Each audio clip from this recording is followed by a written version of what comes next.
Ahoy! Welcome back to Girl Historians. I'm Carly. I'm Blair. This is the comedy podcast where we talk about history and our girls. And I forget the topic we're doing today. We're talking about Crosby, Stills, Nash, and Young, go! baby. I was thinking about doing a joke because you know this. You've been following this Hank Green AI stuff. Oh, kind of, yeah. I was thinking about kind of doing a joke, but then I was like, people probably won't like it. People are so sensitive about AI. I think rightfully so. If you don't know, Hank Green was kind of like he kind of was pointed out like that he was using AI in the development of his videos in some way. People don't know exactly the amount, but it was for scripting. He said that it's just for like sourcing articles, and he does the research on his own, but people don't know. Whatever. It's a greater problem with like the content machine that like demands you making lower quality content, but lots of it. Like it's really hard to fight against that instinct. And then I think when you operate that way, AI is hard to avoid because it makes it a lot easier. Anyways, besides the point, I was thinking it'd be funny today, but then if the script was like obviously like I'm writing it as a human, but obviously writing it like thank you for pushing back on that. But then I was like, I actually don't know if we're ready to laugh. Right. I actually don't know if we're ready to laugh. I completely hear you. Have you seen this guy I see him on Reels where he gets like AIs to like fight with each other? No. Oh my God. It's the funniest shit. And I'm always like burning down forests to make these videos, but they're so funny. There's one where he'll be Amazon is gone. Where he'll be like, can you sing me a song to put me to sleep? You know, like, that sounds great. Relaxation is so important. What type of song would you like? It's like something calming. And he's like, okay.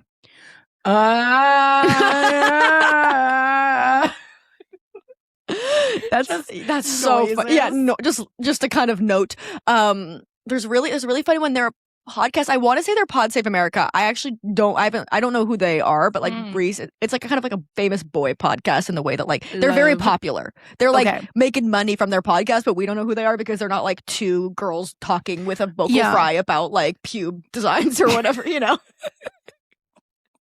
Two girls talking with a vocal fry. Which that's my idea. Don't take that. Don't take that idea, guys. You have no clue what we got in the works. Yeah. But they did one where they had like it wasn't what they did. It was like some other like lab or whatever was doing a thing where they were trying to figure out if AI could like run radio stations, and it was so funny. It was like the AI being like, in 1988, a tsunami killed 25 people in Japan. It's going down. Timber by Pitbull featuring Kesha. I was like, this is my brain. Oh, that's really funny. Low-key, this is my brain. I do. Like, there is something really, really funny that's happening like right now. And I'm sure soon the AI will get too smart and we won't have it anymore, which is a bummer. But like watching people just fuck with the AIs is so funny to me. So funny. And when people are like using it as like a therapist and they're going like, that sounds great. You deserve space and care. I know. It's just like an echo chamber on echo chamber on echo chamber. I know. It is really dark. There's a lot of podcasts that I had to stop listening to because my favorite genre of podcast is like two random people talking about our life. That's why we obviously gab for 30 minutes at the top about nothing. Which, by the way, again, I think it's time in the year that we need to reinstate. The first half an hour of this podcast is us chatting. And then the second part of it after that will be about the topic at hand. The benefit of using Spotify is that you can look at the chapters and just skip ahead if you don't want to hear us chat. But like, it is what it's going to be. I also think like if we make the podcast too professional, then it's going to get larger than what it's meant to be. Like we are a noise band in a way. Do you know what I mean? Like we are Dylan. We are Bob. Yes. Yes. Wait a second. Let her cook. We are Dylan acoustic. Like we can't go electric because we'll get too big. Do you know what I mean? Like, you think if we go full historical research, we'll get too big? Well, I think that we'll get too in the wrong side of the internet. Like, there's a certain quality of like, I remember a couple years ago realizing that like I didn't really have an interest in growing my YouTube audience anymore. I was like, I want to maintain it. I want to maintain it at a level that it's at. Yeah. But like once you get to 1 million, I'm like, I can't be there. That's like not a life for me. Like that's a scary place. It's a life for some people. Yeah. But like not for me. And I feel like we can't be like Las Culturistas. I can't with a straight face and interview Katie Couric. Like I can't be like, oh great, Tom Cruise is here to talk about Mission Impossible 16. Like I will say something crazy.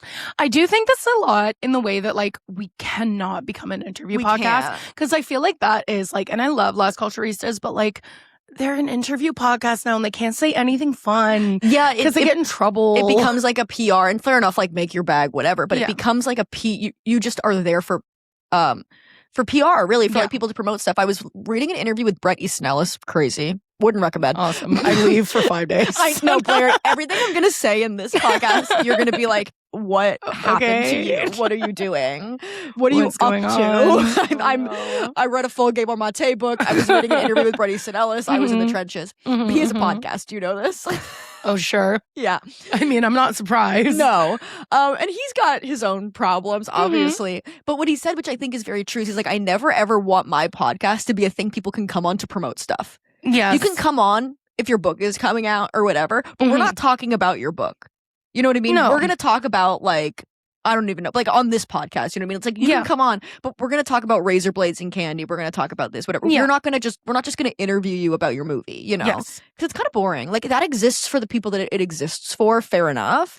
But, like, I don't think everything can be that, or it's very boring. No, we're not the Ellen DeGeneres show. No.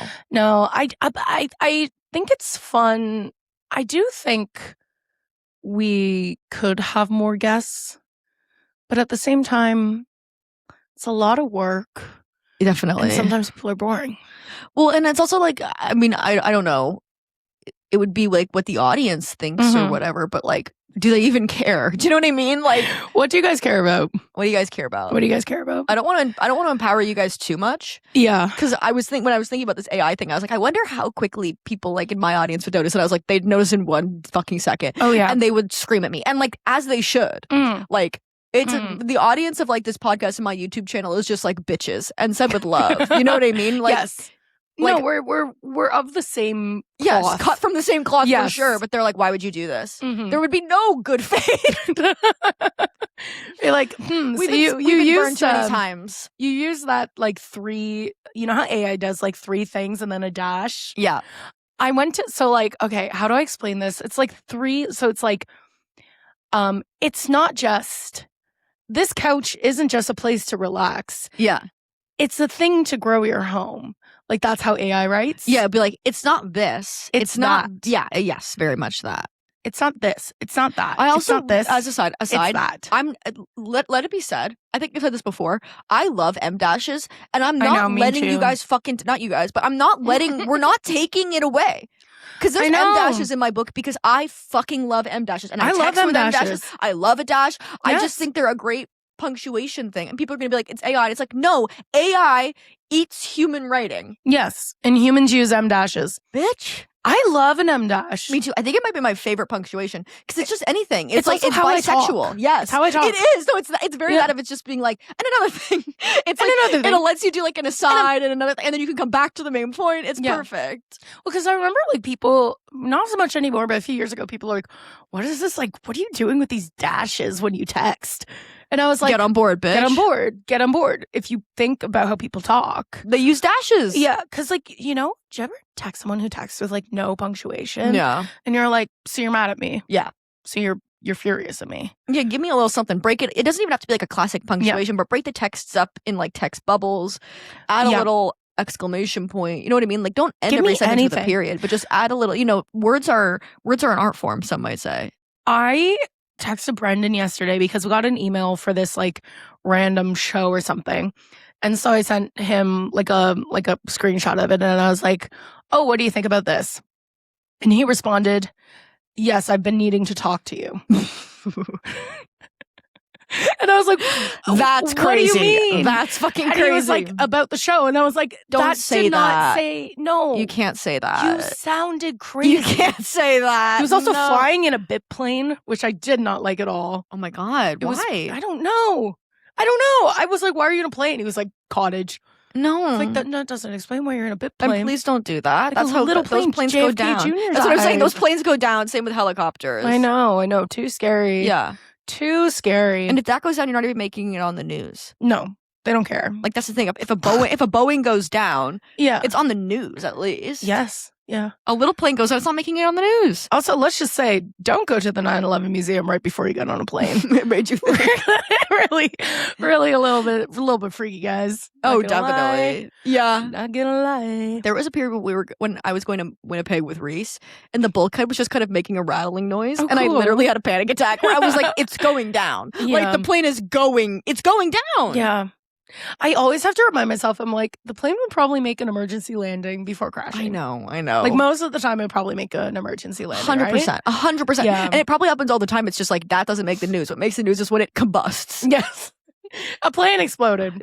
So I'm like, so they explode all the time. It's way more dangerous to drive in a car. Oh, and you know what? Here's the thing. Certainly, I have been in horrifying cars lately. Yeah.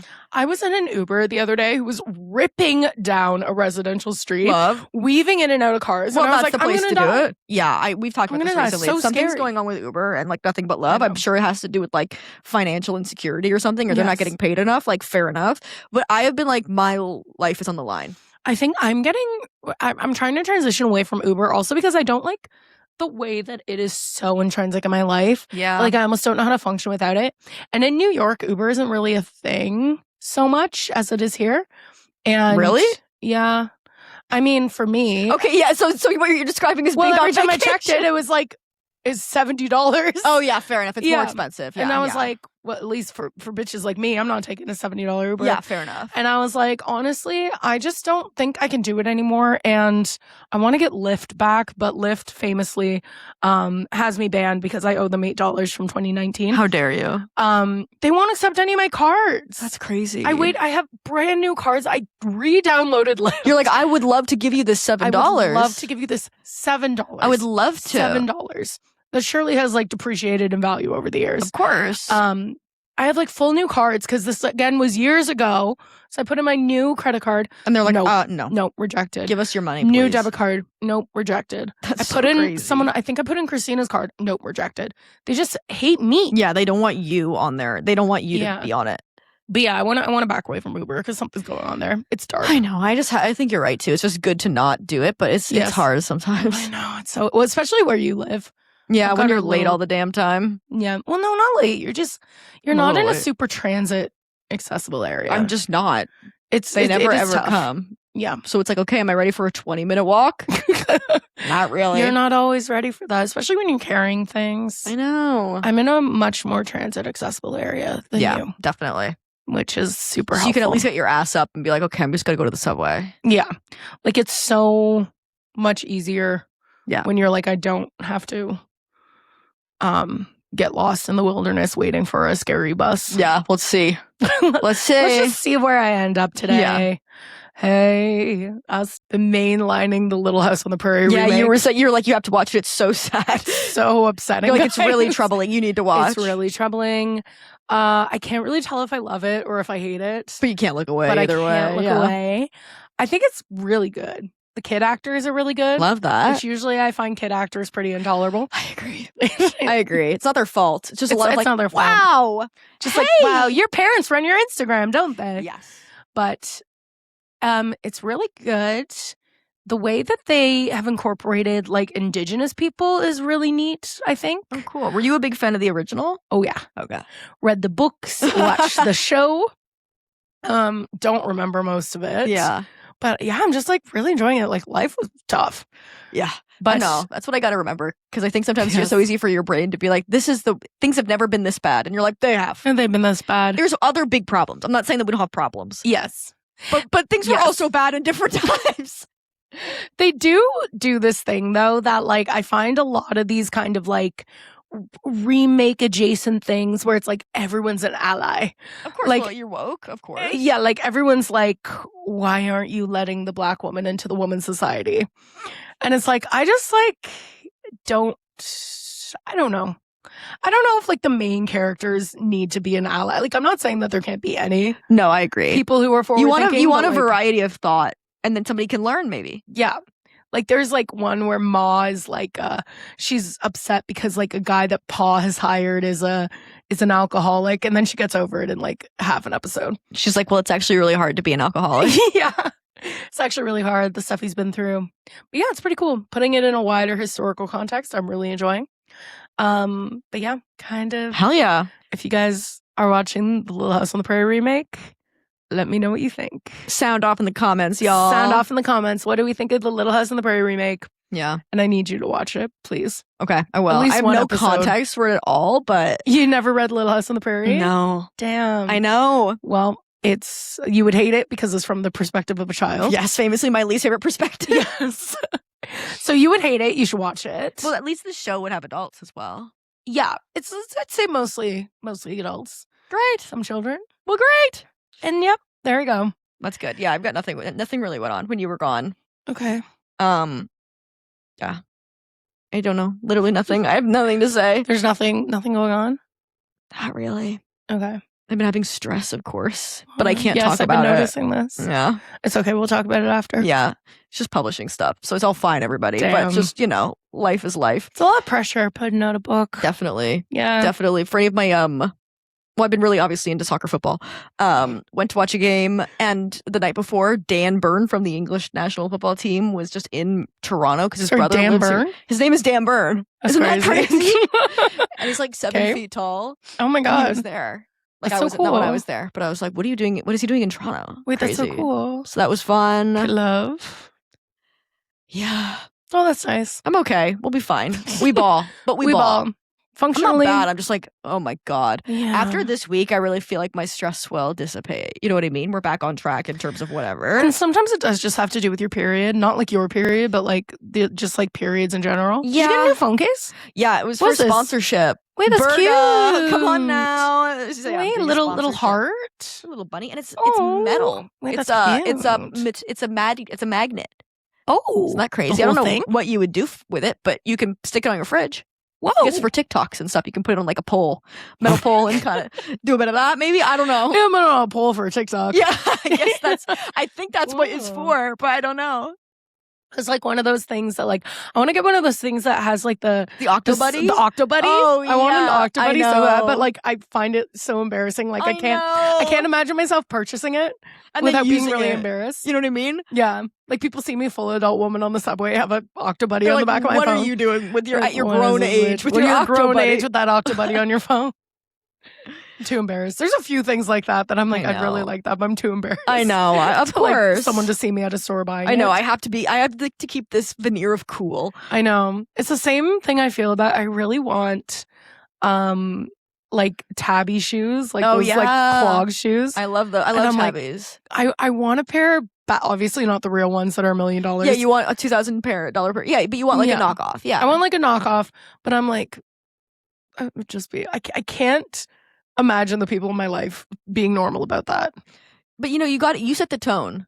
That's true. You're gonna let our friends who are all men that like wear like cut off, like you know what I mean? Like you can't let them run your life. Honestly, it's mostly Christina that Oh, I'm no. like that I'm like truly sometimes I'll wear something and Christina will be like so judgmental that I'm like, That's so funny. you wear soccer shorts and t-shirts 90% Well, of this the is time. the thing where it's like What are you whenever doing? I'm like, oh, I don't know if I should wear this. Reese will be like, think about the people there and what they're gonna be wearing. You know what I mean? Yeah, they're all gonna be wearing Everybody stupid makes shit. jokes all the time. Like if Yeah. somebody came in wearing a hat, everyone would be like, okay, hat. Okay, hat.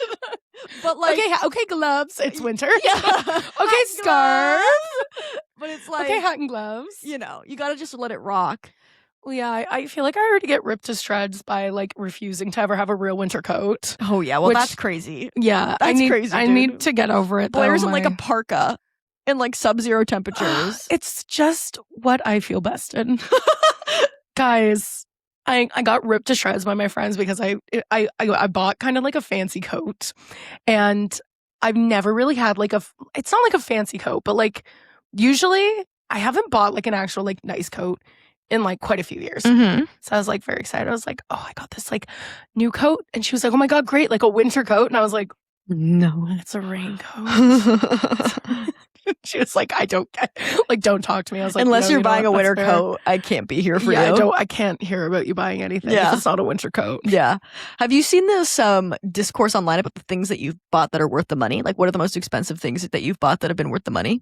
Oh, yes. What I are like yours? You know what? I've been actually trying to think about this. I don't know. I might have to think about it. We can do this maybe as an episode. Okay, We'll fun. talk about the things worth the money. And we'll be like, guys, you need to buy stuff. Do you have yours? I only have a couple. Fancy sheets Yeah. is a real thing. That's like not like I'm classist about because I'm not going against other people who can't do it. But I'm like, if you have the money to get really nice sheets, you are in your bed every night. Yeah. You know what I mean? Yeah, someone was saying recently, like anything that goes between you and the ground, like shoes, bed stuff, and plane tickets. Yeah. Oh, that was the other one that I said with my credit card. So it's more like the like yearly whatever I have to pay on my credit card, but I get free access to a lounge at the airport. And that was huge because even after the free access, like there's a certain amount of times you can only do it a year, and then afterwards it's $30. But any meal at the airport is going to be like $30, and you get free food in the lounge. Yeah. You know? I love that. The person I was talking about this yesterday with said a Dyson Airwrap, and I was like, ugh, I do want it. That's one that I just can't pull the trigger on. Like I can't do it. That's what I think I would love it, but I'm just like, I can't try it out enough to know if I'd actually use it. And it's simply rent. It's rent. It is. It's rent. I've gotten really close to buying the Shark version of the Dyson Airwrap. Oh yeah, I've heard that one's. My mom, I think, has that one, and like. Yeah, I know a few people who have it and they really enjoy it, and like, I'll pitch it to Christina because she weirdly actually uses hair tools more than me. Yeah. And I'm like, if we went in on this, it would actually be like. How much is the Shark one? The Shark one like is 500. I feel like it's like 400 or something. Oh yeah, okay. Because the Dyson is like $1,000. Yeah, the Dyson is a full vacuum cleaner. Yeah, like a nice vacuum cleaner. Yeah. Oh, I will say that's something. I bought a new vacuum cleaner recently. 100% worth the money. Yes, I have a nice one too, and I like it as well. It wasn't even that much. I got it on Prime Day. Sorry, cancel me. Well, don't say that. Sorry, fuck. But it was like $200 to change my life. Also, my 3 air purifiers. Yes, that's huge. Air purifiers is massive, just for like whatever quality of whatever. Yeah, so like a lot of that stuff I always feel like is worth it. Underwear, I feel like cotton underwear is really worth it for me. Yes. Jeans, I also find like I don't wear like 7s for all mankind or whatever, but you know what I mean, like a nice quality pair of a jean. And shoes is really big.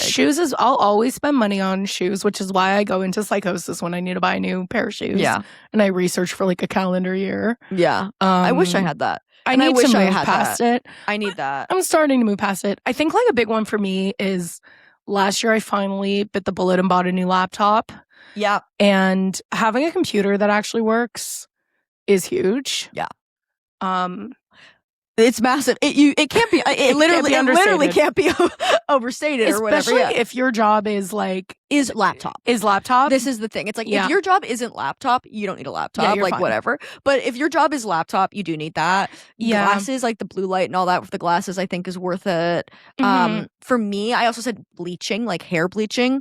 Like oh yeah, I don't get like it doesn't cost me like $500, which I know some people who get their hair blonde that it's like $500 or whatever. Insane. But mine is like hundreds of dollars. Like I think it ends up being like $250, $300 every 4 months. Not bad for blonde. Not bad for blonde because I do highlights when I'm going darker. But the person that I go to is really good. And if you're going to consistently bleach your hair for your whole life, you lose mass very quickly. Yeah, 100%. So that was a big one for me where it's like, it feels terrible every time I do it. Because you can't even tap. You have to insert the card and enter your PIN. Awful. Horrifying. But it won't let you tap as past the top limit. Yeah, that's what I'm saying. Like that feels awful. But you know, I think it's worth it. But the main one I would say is like sheets. I have those Piglet in the bed sheets that for me it's like nice. So comfy. You know? We're trying to buy a new bed right now, and I'm literally losing my mind over it because I'm like, oh my god. Like a mattress? Yeah. Everything new. Buying a new bed is the most expensive thing you can do. Yeah, we had bed bugs and it was a nightmare. And our bed frame is ugly as fuck because we had to get one that was metal. God. Yeah. So it's like a fucking, we just cover it up with everything. It's fine. But it's like an orphanage bed. Like, it's so crazy. But and sometimes that's what you need. Those stupid cups at the bottom so the bed bugs can't crawl up and get in. Oh, yeah. Once you have it happen, it's never happening again. Do you know what I mean? I'm like, you have so many preventative measures. I'm like, I can't go back. It won't happen. I just don't really know beyond like a bad mattress what makes a good mattress. You know? This is something because like this is part of the reason why it's becoming this prolonged thing is because like Christina's so specific and I'm just like, if it's a mattress, I'll sleep on it. Yeah, it's like, gonna break my back in half. You should get that one where it's like the sleep number where like you can go up on one side. My fucking dream. Don't even joke it. That's actually my dream. You're making your side cold. I genuinely was like, this would be amazing. Well, that's the kind of thing. It's similar to like room service or something at a hotel that like for me in my kid brain, I was like, that's what it means to be a rich adult is to have a sleep number. Yeah, so then when I see it, I'm like, wow, like You get up out of bed by hitting a button and sit you up. Yeah, like in a hospital. Yeah. Like a hospital bed. Or like the thing where it like brings your knees up. I never understood that. It's supposed to be good for your like circulation or something. I know, and people always say that. And it's the same with like, I remember watching Dr. Oz when I was a kid, and he was like, put a pillow between your legs when you sleep. Yeah. And I was like, he's like, I'm a crook, by the way. I'm a full quack. Yeah, by the way. I'm worth nothing. I'm a full quack. Don't listen to what I say. Yeah. Oh, here's one.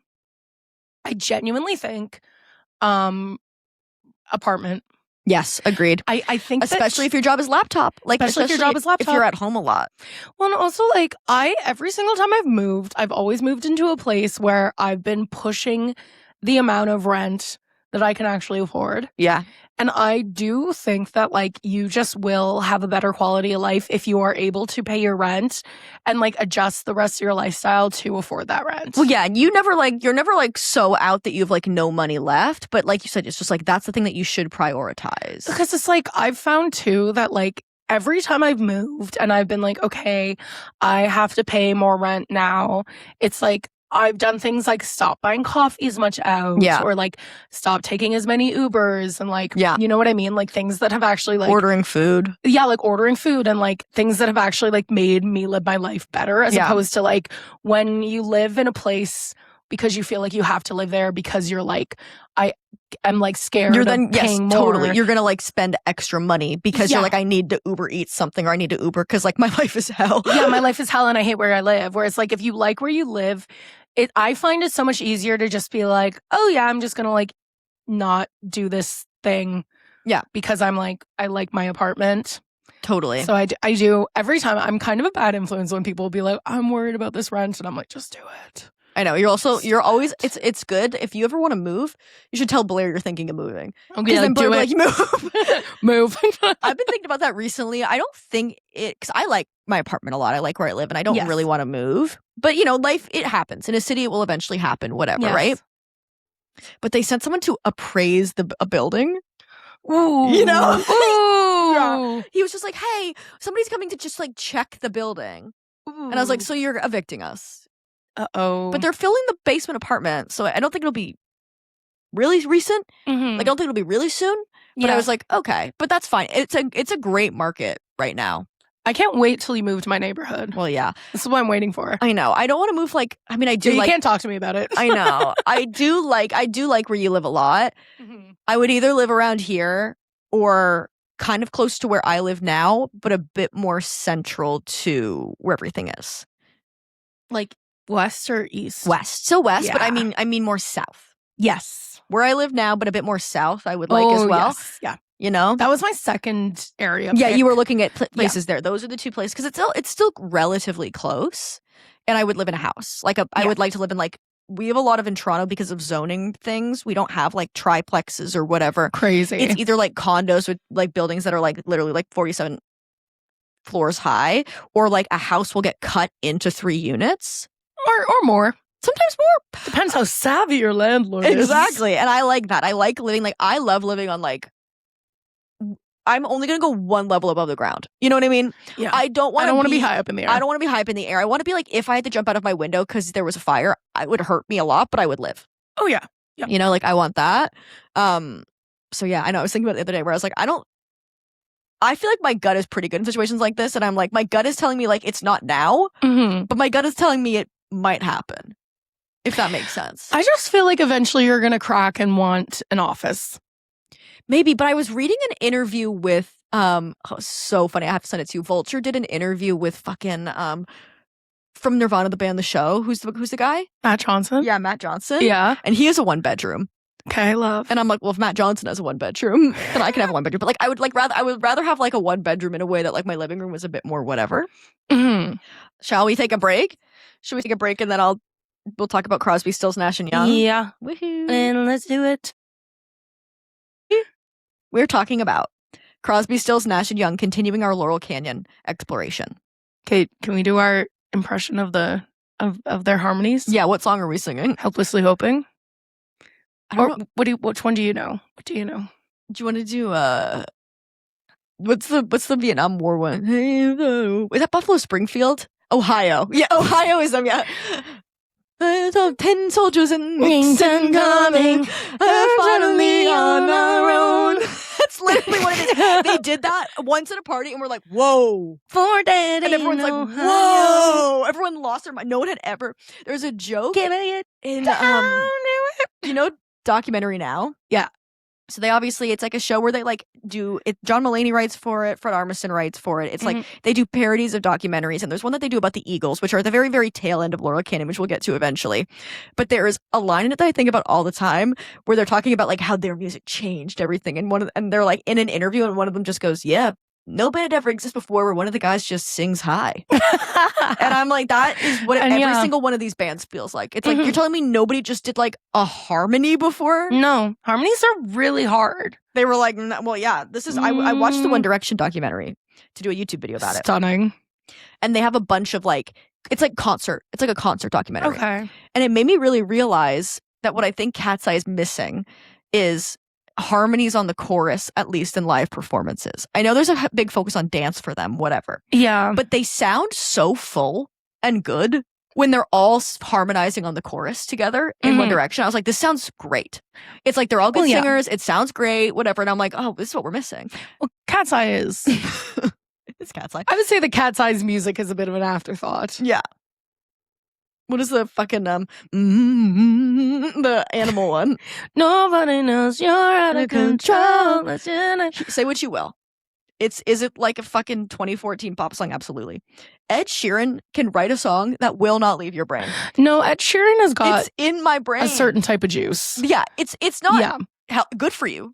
I still listen to, guys. Sometimes when I'm down, I bump Sing by Ed Sheeran. He's got good, and also I know it was overplayed. Shape of You is genuinely a good pop song. No, Shape of You is so good. The shape of you. We should do karaoke on Friday. I'll sing Shape of You by Ed Sheeran. This is what I'm saying. We gotta go Korean karaoke room. Yeah. That's what I want. Push and pull like a magnet too. And my heart is falling too. I'm in love. We'll book a room tomorrow during the. Yeah. Okay, that's fun. Okay. Anyway, Gazelle better be down. Yeah, I'll text. She's got plans. Cut. Cancel them, bitch. Cancel them. Cancel. You're out. Sachin's in. For letter bitch. You're cut, bitch. You're cut, bitch. Eat shit. Yes. So that's Crosby, Stills, Nash and Young. They're to me a very emblematic, similar to like Joni Mitchell of Laurel Canyon. Yeah. That Laurel Canyon sound. And it's basically the mix of like folk elements, harmony, kind of folk confessional songwriting with more pop elements. Yes. And they're also all mentally ill and sane. So that's what we're going to talk about today. Amazing. So we're going to start out in the early careers of the members. First, they're Crosby, Stills, and Nash. That's the first part of the band. And then they add Neil Young later, so we'll get to him. I love. So David Crosby, 1964, he helps co-found the Byrds, which we've talked about a bit as like kind of the first Laurel Canyon band. They get like a #1 hit for their cover of Tambourine Man by Bob Dylan. And it's kind of a song that surely just came out. Yes, which is actually objectively hilarious to be like, so let's cover. I'm really feeling like covering fucking Shape of You. Yeah, I want to cover Animal by Cat's Eye. It goes #1. It goes #1, and they're like, okay, nobody knows you're out of control. Rest in peace, David Crosby. You would have hated Animal by Cat's Eye. You would have hated it. You would have hated it. You would have loved their bodies. Harmonies. Yeah, no harmonies. You would have loved their You would have loved sexualizing them, for sure. You'd love that. Rest in peace, David Crosby. You would have loved sexualizing Cat's Eye. It's so sad. So yes, he co-founds the Byrds, and they're kind of on the forefront of melding this like folk. They're not the first ones to do it, of course. This is all the thing about a movement, right? Is they're all sharing influences and everything, but melding rock with folk, right? Okay. Yes. So weirdly successful in that way. The Byrds also do Turn, Turn, Turn, which you might know. They've got some good songs. I do not know a single Byrd song. And you don't really need to, I know. To be honest. Yeah. So he forms it he co-founds the Byrds alongside Roger McGuinn and Gene Clark. And then, so that gets formed in 1964. By 1967, there's conflicts in the group, which is the most Laurel Canyon. It also does feel like there's such a like 3-year mark on so many of these bands where like they hit 3 years and it's like, oh God. Yeah, there is really something there. I don't know what it is psychologically. I'm sure there's an example, whether it's like from a sociological standpoint of like their parents all did this, so they all have the conflict skills of this, or the environment after 3 years, you want to go solo and be big. I don't know what it is, but there is something that in 3 years, everyone's fighting. It's very strange. Well, I also feel like it's such a matter of like you're just forced to do everything together with this group. Yeah. Like, I feel like if we were forced to do everything together since we started the podcast, like we lived together. Yeah. We were having sex with the same people interchangeably. Yeah. And we had to spend every single day together. I think we'd fight. Yes. You know? And we're crazy. And we're also crazy on way more drugs. And way more drugs, and we don't have any like medication. No. Yeah, I think there's an element of that for doing poorly, sure. and also like I'm on heroin half as much. I'm on heroin. I'm like dirty and on heroin. Exactly. Yeah. It would be on tough. top of everything. It would be tough. And we you're have to having sex with a podcast. 14-year-old. And I'm like, Blair, get your and on top of that, out of here. Oh my God, I was listening to the Little Bit Fruity episode on Jerry Seinfeld. Oh, I haven't listened yet. I literally, it's pretty good. It's pretty scathing. Yeah, that's good. But yeah, he was just like, oh yeah, it's crazy, you know? She's just beautiful and very mature. Then they met on a park bench, by the way. Yeah. Never been. Or when she was roller skating. That was the other thing, which is worse. Anyway. Gross. So within 3 years, David Crosby gets dismissed from the Byrds. Okay. At the time, there was a kind of thing of like, oh, they were disagreeing about about a song and the musical direction. And then now in recent years, in like a Laurel Canyon documentary before he passed, he was like, no, I was an asshole. Yeah, for sure. I was crazy. And you'll see a bit more of that. And he's not even the craziest one. No. But he was like crazy and insane and an asshole. So they dismissed him. And he just kind of becomes a musical fixture around the Laurel Canyon scene at this time. Okay. He goes to parties at Cass Elliott's house because her house is very much like the kind of party central third space where people meet and collaborate musically and all those things. He meets Joni Mitchell as well. He produces her first album, which we'll obviously talk more about in like a Joni Mitchell episode, but he's just like around and has a lot of connections in the industry and all that. Okay. Stephen Stills. In the early 1960s, he is just kind of like a fixture in the Greenwich Village folk scene. Okay. He's like playing the keyboard for some bands. He's the vocalist for others. He's writing. He's doing stuff on his own. But he's just big in that folk scene. Yeah. So you kind of see like these people in Laurel Canyon, either some come from more like rock and pop band backgrounds. Yeah. Or they come from like a solo folk background. And then it's the mixing of those two things that gets that Laurel Canyon sound. Cool. So he's much more folk. He in 1966 moves to Los Angeles and co-founds Buffalo Springfield with Neil Young, Richie Furay, Bruce Palmer, and Dewey Martin. Okay. He writes For What It's Worth, which is like inspired by like unrest in the Sunset Strip and like protest and whatever. Things are not. How does What It's Worth go again? I don't. Nothing but love and light to Crosby, Stills, Nash, and Young. Every song does sound the same. Yeah, I'll play it on my phone. I do think I have it liked. Okay. Yeah. It's a great song. This is good. Stop, man. What's that sound? Everybody look what's going down. What it is ain't exactly. Then what is Ohio? They all sound the same. I love that song. Born in Ohio. Okay, yeah. So he co-founds Buffalo Springfield, writes For What It's Worth, becomes one of the defining protest songs, whatever. He's a very talented writer, I would say. And it becomes about Vietnam, even though it was not originally written about Vietnam. Okay, yes. That makes sense. It gets so Buffalo Springfield gets formed in 1966. By 1968, it dissolves. Oh, sure. Yeah. 1960. Now, why did they break up? Because Stephen Stills was clashing with Neil Young. Oh. So you might think it's crazy that maybe Neil Young comes back into the fixture and becomes a problem later on. But sometimes we don't learn lessons the first time. No, you got to be taught them again and exactly. Now, Graham Nash, in the early 1960s, he's a part of the British band The Hollies. Okay. He's coming from like a pop background, rock pop kind of background. Okay. Brit. He's a Brit. They're in Manchester. And he's with his school friend Alan Clark, and it becomes one of Britain's most popular, like, kind of rock pop bands. Okay. Cool. Pop rock, I guess, is actually a rock pop. rock. Yeah, pop rock is an Pop rock. actual term. They were very successful, but he wanted to write more kind of personal, almost folk-inspired songs. He was really inspired. A lot of these guys are really inspired by, like, the Bob Dylan-esque writing, and they want to do more of that. Yes. So the band eventually dissolved, and he moves to Los Angeles as well to pursue that kind of writing. Love. Okay? And that's in 1968. So again, a couple of years in between, the band dissolves. Now, Crosby, Stills, and Nash form in July of 1968 when they're all kind of free agents, and they're at a party at Cass Elliott's house, and they just kind of start singing in harmony. That's this is awesome. the story again. You know what I mean? No one ever wants to do this with me. Exactly. You're like, guys, all I want to do is go to this karaoke room so we can start our 3-part harmony I'm trying to band. do some Sabrina Carpenter harmonies. Exactly. And I'm like, girl, let's go to worst. We're releasing a cover of Espresso. That Goes is- number one. That is what it's like, for real. So yes, they basically do that, and they start working immediately. They're like, we need to form a band. Yes. Should we form a band? All that stuff. They call the band Crosby, Stills, Nash, which I love. Simple, to the And point. thanks to David Crosby's kind of connections, but also just like their greater presence in Laurel Canyon. And as we talked about in the Laurel Canyon introduction episode, the benefit of Laurel Canyon is like you're in LA, very Yes. close to the record labels, and like you're just in the mix, right? So they sign a record deal pretty quickly. And they released their debut album, Crosby, Stills, and Nash, in May of 1969. This is the cover that Boy Genius parodied in their first self-titled record as well, which is them on the couch. Yes. It's a very kind of emblematic whatever. We chillin'. Yeah, they have Judy Blue Eyes, Marrakesh Express, which I've simply never heard of, but love. And it's a fairly big success for the time, for like a first whatever album, right?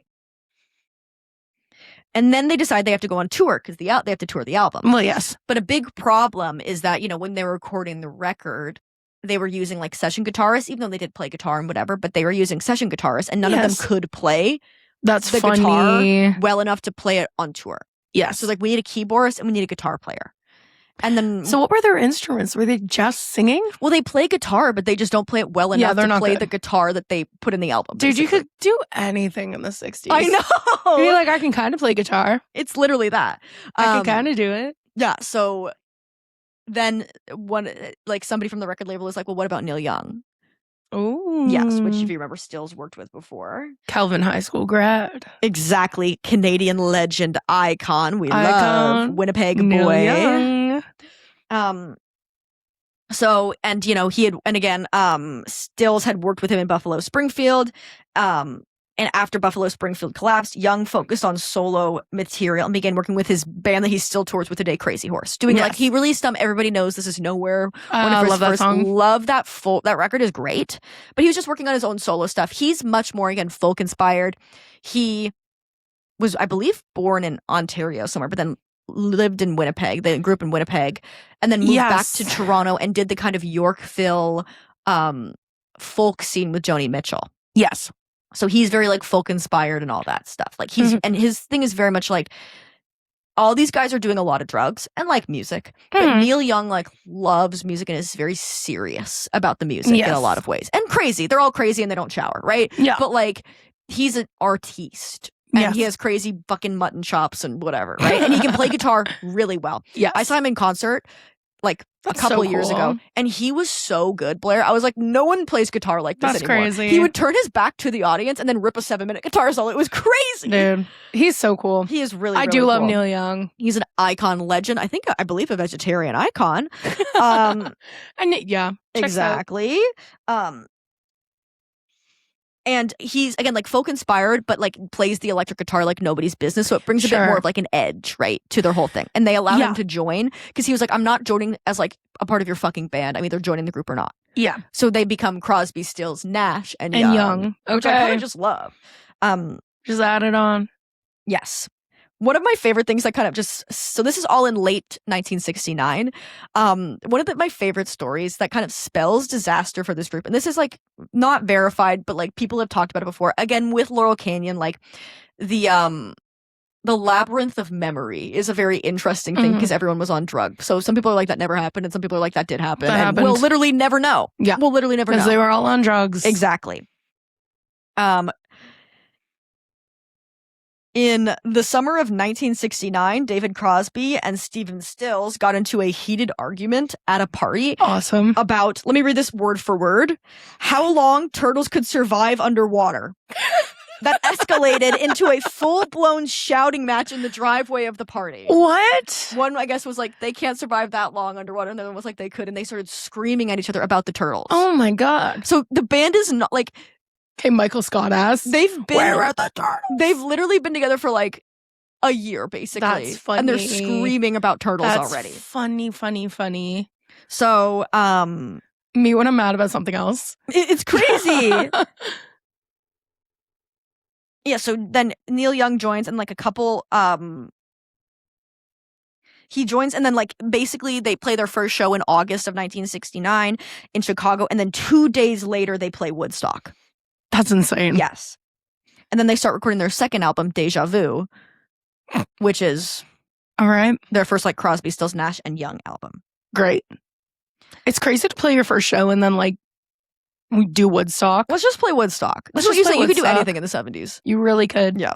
Also, like, dude, Woodstock did that maybe suck a little bit? I think you probably did. Sometimes I hear something about Woodstock and I'm like, huh. Well, everyone's so on drugs. It's like, Yeah. I'm sure the music was like fine. And obviously, like, you got to be jealous of like the culture around live Oh, for music at the sure. time. But I have to imagine it's possible you go if you're like, oh, I get to go to one concert. I'm going to go I'll back go in to time and go to Woodstock. And you're like, Woodstock. what? All right. No, I'd go and see the Ramones at CBGB's. Oh, that would be so good. Yeah. My ear's bleeding. I'm like, I have to go. It's too loud. It's too loud. I know that this is like a big thing. I've got to go. Yeah. I don't know who I would see. Maybe Joni Mitchell. I don't know. T. Or maybe Bowie. To be honest, I feel like that would be sick. Okay, so anyways, in March of 1970, they released Deja Vu, which is like a landmark of folk rock. It's got a lot of big songs. Our House, which I believe Stephen Stills, Graham Nash, who wrote it about Joni Mitchell. It's a very, very, very fine house. With Two Cats in the Yard. Teach Your Children, Woodstock. It's one of the group's 2 #1 albums with Young. It's a Okay. big thing, right? Then they have to go on a huge tour. Uh-oh. Okay? Yeah. That's not going to go well. You don't think? No. Let's put 4 guys who are already kind of fighting, like, on a bus. Yeah, and there's... Okay. Drive them around. Make them cross a border. I know. So it's in spring and summer of 1970. It's a U.S. tour. It's a 23-show tour. So many shows. I know. I know. Oh, that's awful. I know. So Stills' heavy drinking and cocaine use, plus his tendency to dominate the stage, strained the group. No way. I believe Graham Nash was the one that wrote Our House. I think that's correct. I think Stills was Okay. crazy and Graham Nash was kind of nice and just kind of got shafted by Joni Mitchell.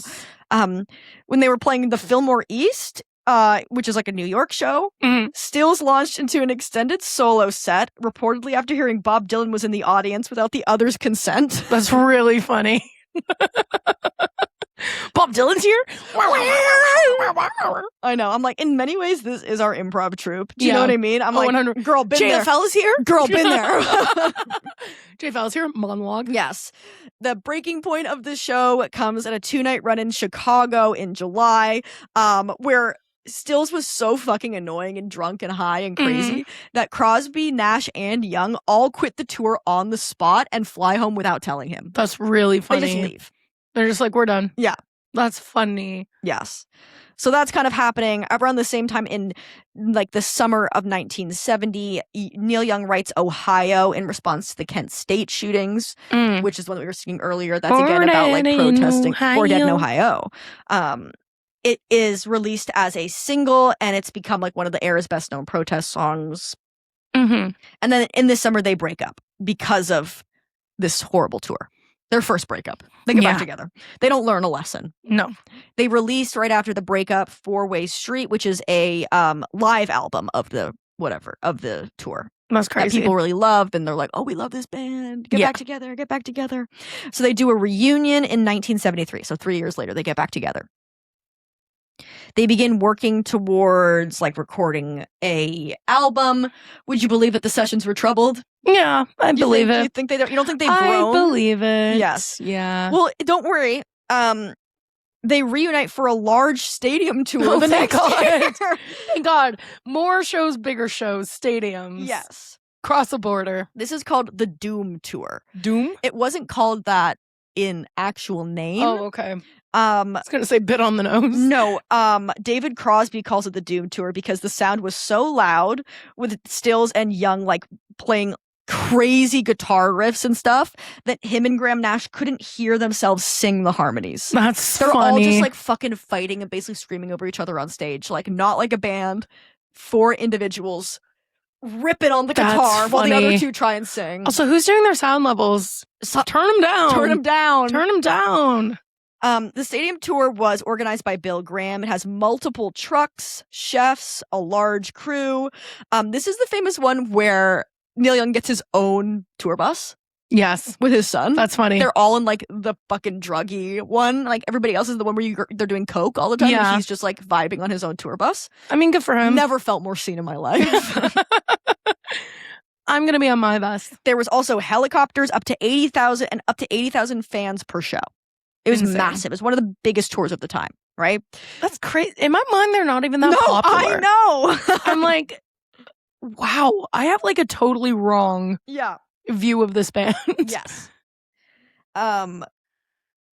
Backstage at one of these shows, Bob Dylan shows up again, which is always good when Bob Dylan shows up. He plays them unreleased music from his new record that was going to be Blood on the Tracks. Crazy. And Stills is coked out. If you recall, Stills was the one that went off the rails and did a fucking huge solo. He loves Bob Dylan. He says these songs are bad. Funny. That's a funny thing to say to Bob Dylan before he releases Blood on the Tracks. I know. He's like, no, these songs are not good. You shouldn't release them. Me, when I hear music acoustically and I think it's bad. You're like, this is not good. Yeah. Yeah. You should not release it. What the fuck do I know? Joni Mitchell has a story from this tour where right before the band played Wembley, they all, besides Neil Young, basically had nosebleeds before going on stage from doing so much cocaine. That's awesome. There was a 10-second rule they had where they would be doing so much drugs that they would drop coke on the ground. And then everybody in the next 10 seconds had to get on the ground and snort it all up. That sounds, normal. That sounds right. They would buy like vitamin C capsules and take all of the vitamin C out of them and put coke in them so they could travel with coke. Unroll the cigarettes, fill the cigarettes with weed so they could travel with weed, all that stuff. Awesome. Also, so Graham Nash had a relationship with Rita Coolidge, who was previously with Stephen Stills, and also had a separate relationship with Joni Mitchell, who was previously with David Crosby, and the tensions between those put stress on the band as well. They need more people to be dating. I agree. Everybody needs, like, there's got to be other women, right? I know. No, apparently not. So immediately after this crazy tour where they're fighting all the time, they try to record a new Crosby, Stills, Nash, Young record. Of course, yeah. Right?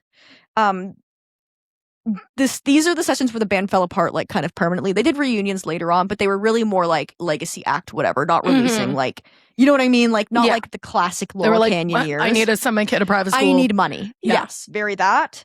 The tensions were especially high between Nash and Stills at this time.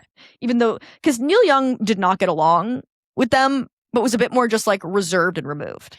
He's not fighting. I also feel like Neil Young had like a very established solo career. Yes. And so is probably less clinging to... He doesn't need the band as much. He's like, I can just, they need him. And he cares about the music a lot more. Like, at least that's his, obviously, version of the truth. Like, who knows?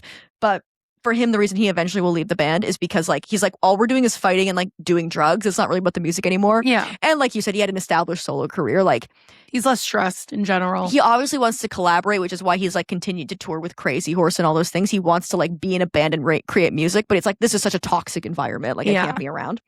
So, in the song that Stephen Stills wrote, Guardian Angel, Crosby and Nash are arguing about this harmony part that they don't think is correct. And Stephen Stills gets so mad that he ruins the entire, like, tape recording by taking out a razor blade and slashing it to pieces. Isn't that crazy? Oh my God. Young, who's there, gets so frustrated by this, he just walks out of the studio and never comes back. Physical media. He's just like, this is fucking stupid. Crazy. He quits the band. Okay. From 1976 to 1982, they continue without Neil Young, and they work as a trio. Eventually, basically all of them besides Stephen Stills have a fairly successful solo career. Mhm. And then they do a reunion tour, whatever. But the only other thing that's not really a part of this, but I knew it as a part of their lore, and I was like, why is this not coming up in any of the research I'm doing? It's because for some fucking reason, in 1976, Neil Young and Stephen Stills do their own tour together. That's crazy. Yeah. That's really funny. Which is like, so we don't learn our lessons at all. And after a show on July 20th, 1976, Neil Young is so done with the tour that he just has his tour bus drive away That's funny. from the tour and he doesn't come back. I love that Neil Young just dips. He's just like, I'm done. Yeah. I'm over it. I'm not going to deal with the issue before it gets to that point, Yeah. but I'm flying home. Yeah, like goodbye. I'm gone. It's been great. It's and that's on avoidance. So that's got Crosby, Stills, Nash, and Young. Okay, I love it. A very emblematic, I feel like, I mean, they all are very emblematic of Laurel Canyon because it's a similar story we'll definitely touch on a lot more. Anytime there's a band, it's like they get together and then they all have sex with the same people and fight and are crazy and are on drugs and then they break up and get back together a bunch of times. Love. Well, thanks, Carly. Yeah. That was really fun. Of course. Do you want to read an email? Okay. This is an email from Abby Hi, Abby. called Girl Historians Podcast Paralleling My Own Life Walk With Me. Love. In brackets.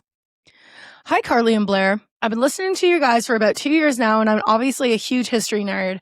I'm about to start my freshman year of college, and I'm majoring in history. Love. But you guys starting this new movie podcast, Letter Bitched, Yup. also feels incredibly serendipitous because I'm going to declare a second major in film. That's so weird. Okay, that's actually crazy. I'm going to be taking an introductory film class and 2 history courses, one of which focuses on popular music and American identity in the 20th century, Wow. i.e. a lot of country music and the Beatles. Also, I didn't really care about the Beatles until your guys' podcast, and now I own them on vinyl. But it feels Love. really cool to me that I'm about to be majoring in 2 things that your guys' podcast focuses on. That's so crazy. I'm excited to major in 2 degrees that are kind of pointless in the US, but it's okay. I'm also excited to keep listening to your guys' podcast. Hell yeah. Side note, I keep seeing the cat commercial Brendan's in where the cat smells where the cat like smells the sweet, and it keeps catching me off guard. Have a nice day, Abby Sheehan. That's so crazy. I love that. Okay, you know what? I do not think that a major in History and film is pointless. I think that's I actually think here's my theory walk with me. Obviously we've been weirdly talking about AI a bunch, but with AI, I actually think that those things will become one of the only things that are valuable anymore as an actual skill. Because that's the only thing that the rich can use to separate their children from like, you know what I mean? Like, from the machine. From the machines. Like, Yeah. I think rich people are going to use that as like the humanities, and like I think there'll be a classics resurgence and everything because it's going to be the only thing that they can use as like a differentiator in the way that like for a long time that was higher education as well, being like we're so rich that our kids can afford to do X, Y, and Z. So I think it'll become critical thinking. Whatever, you know? Yeah, and like I think that the humanities teach you how to think and how to research and how to write and communicate. Write an email. And I don't think that people give the humanities enough credit. I took offense to this when I was in university. I did a drama major. Yep. I wish I had done a minor in film or a double major in film. Yeah. Big regret of mine. I got talked out of it and wish I had done it. Mm-hmm. But like you learn a lot more than like the actual subject matter. You learn how to think, how to interpret themes, how to write, and how to think critically about the things around you. And yes, I am of the belief that like we did kind of overemphasize STEM, I think, for the past like at least like, I don't know, 20 years. Yeah.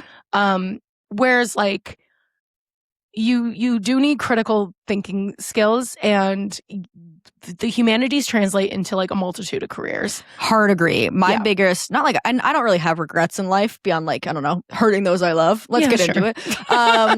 But I went for journalism and then switched to like a media business degree. And I don't regret that. I really didn't like journalism. It just wasn't for me. Yeah. But what I wanted to do in journalism that I didn't identify at the time because I was so young was like, really, I should have studied English. Yeah. Like I liked English. I wish I'd done English, or like again, like I wasn't really into film at the time, but would have loved that. Like anything that's like more critical thinking and all those things. And I did an English minor and I loved it, but I didn't want to switch a third time. But I was like, I've been at school simply long enough. But I wish I did humanities because, like, let me just say, like, I went into a kind of businessy degree because of that line of thinking of like, I need to study something that's valuable. Yeah. Basically everyone I know that is employed is not employed because of that degree at all. Like, Yeah. it's not valuable. And that's not to say that you shouldn't do it. That's just to say I don't really think a degree has any bearing on employment beyond like being a lawyer or whatever, right? Like there are specific, like being a doctor, whatever. Like there are specific areas where like your degree matters in that way. But for the most part, like it doesn't actually matter. What matters more is like extracurriculars, to be honest, and like your energy. You know, like the thing that I think was beneficial about that kind of degree was just that it taught me to like sell and argue, which I think is helpful to get into a situation like that.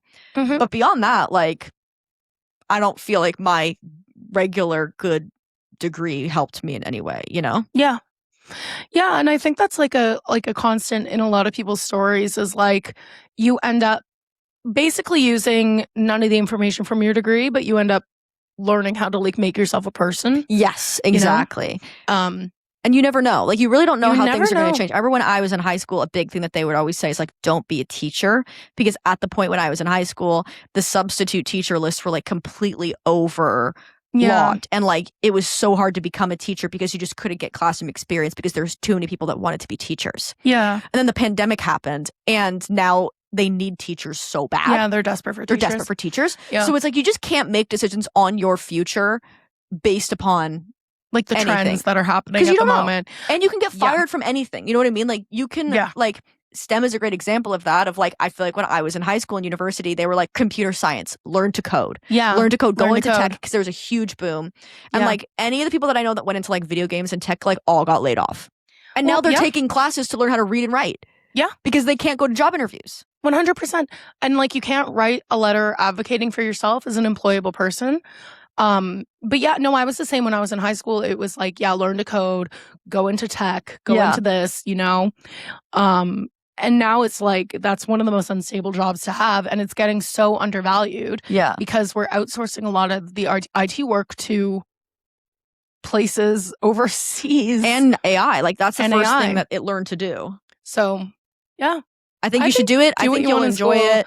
And life is long. Like, I know that's hard to figure when you're that age. Like, I remember being that age and people would be like, you can do so many things. And I'd be like, fuck off. No, I need to do everything before 22. I really did feel like, if I didn't do everything before 22, I'd be shot dead. Yeah. Like, it does feel that way. Yeah. But, like, life is, if you're lucky, quite long and you can do so many different things. Like, I have a friend who is going back to school to become a teacher now. You know, like, you know, like, there's so much time in your life to do other stuff and retrain if you want. I feel like the first time you go to university when you're young, if you have the ability, study whatever you're interested in. Because if you need to train practically, like you can train practically when you're 27. You know what I mean? You can train practically when you're 30. You know, like there's time. Oh, yeah. I knew someone who went back to school to be a therapist when they were 40. Yeah. Like you can do whatever you want. Learn how to learn how to enjoy learn how to work hard. Like I feel like that's again, we're talking about AI a lot, but like ethic. But like learn to be uncomfortable and do hard things. Like that's I think the most valuable thing that university teaches you is how to kind of deal with that stuff. Have fun. Yeah. Meet people. You never know who you're going to meet is going to be like valuable. I think people undervalue socializing at university in a huge way. I think learning how to talk to people, learning how to talk to different types of people. Is like that's an opportunity to being in university is a really good place to like fail. It's a great place to fail, it's way better for you to learn how to like, you know, get drunk and embarrass yourself at a party where like everyone else is getting drunk and embarrassing themselves as opposed to like be out in the real world and like flail. Yes. Yeah. Because that's the other thing. And I always in university, this bothered me and I stand by it. It is being in university is the real world. And I feel like people say like, oh, in the real world, you can only do this. It's like, no, like everything's the real world. Well, that's when people are like, well, I'm not going to raise my kids in the city. I'm like, why? They're like, well, when I start my real, you know, like later when I settle down, it's like, what? This is life. You're living your life. And if you are a creative person, I don't know what you are thinking of doing with your life, with your film minor and all those things. But university is such an important time for like, identifying your taste. Yeah. figuring out what you like, what you don't like. And also, like, if you are a creative person that wants to write or whatever, like the crazy shit that happens to you, that is way crazier than the stuff that happens to you later in life because your brain isn't cooked. Yeah. So like so much of my like stories and ideas come from that time. First of all, because I was making truly terrible things. And that's the thing about failing in university. It's like, write a 1-act play in university and put it up. Oh, yeah. You know what I mean? Like, why not? It's an environment that values that. Do those things. Treat whatever you want to do seriously and enjoy yourself. But I also think like what was so valuable to me about university was not really the classes. I barely went to class, which you should go to class, but like I didn't. I didn't go to class. But that was because I really hated my major. I would like go to business 200 and they'd be like, okay, here's an ethical question for you.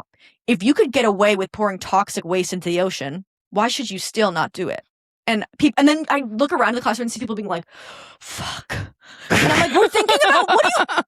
They're like, what question did you get? Did we get the same question? Yeah, it'd be like, the question would be like, if you could get away with having slaves, explain why you shouldn't have slaves. And they'd be like sweating bullets. And I'd be like, what is happening? That's insane. What do you mean? People don't know what's wrong with them. So it's like, I don't know, maybe I go to school, go to class. Yeah. But the benefits of what I learned was like, yes, was being able to just like at a time have so much free time to write and create stuff and do comedy, but also develop a taste.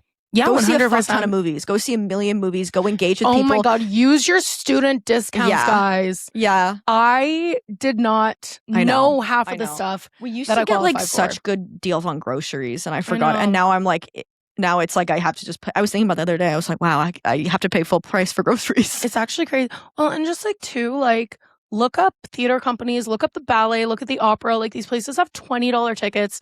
And like I know that people, you know, don't want to see ballet in the opera, but like it's so interesting. Go see stuff you wouldn't usually see using a student discount because then you're going to get older and you're not going to be able to afford that shit. Yes. And you're not going to want to go out on a limb like you would when you can get it for basically free. Totally. And the socializing aspect of it, even if you don't like parties, because I'm not like a huge go to the party person. No, that's not what I'm party. saying. I'm saying that you don't have to go to a big party if you don't want to. Like that was never really my scene. But there are other elements of socialization that you can still like figure out, like house groups, like hangouts at people's houses by like go to the University Film Society and meet people, join the University Theater group, like just do stuff there, and then you'll meet people that are your own. Because again, like in America, like I don't know where you're going, but you could be going to like University of like Florida or something where like it's crazy shit vibes. Like you can find your group of people. Yes. I know you didn't ask for advice, but no, but this is just we had to riff a bit. We had to riff a bit. But yeah, go to like find people to socialize with. Don't be afraid to be a little bit weird. Also, everybody wants friends. That's the everybody hack. wants friends. It's like the first day of summer camp. Like nobody knows anybody. Yes. Some people kind of know each other, but they don't even know each other that well. So everybody's on an even playing field. So you can hack it by being like, oh, nobody knows each other. So if you sit next to somebody who looks cool in your class, you can just talk to them. Yeah. They'll be thrilled you're talking to them because they want friends too. They're over at the top. And yeah, Brendan is on his commercial game. So get ready to see that man. I know. I have a still from that cat commercial on my fridge because it was like a print magazine. It was a print ad in the back of a magazine. That's so funny. And I have it on my fridge. It's very weird. He's booking the weirdest commercials I've ever heard of. Yeah. He's not booking a single normal thing. No. But good for him. We love him.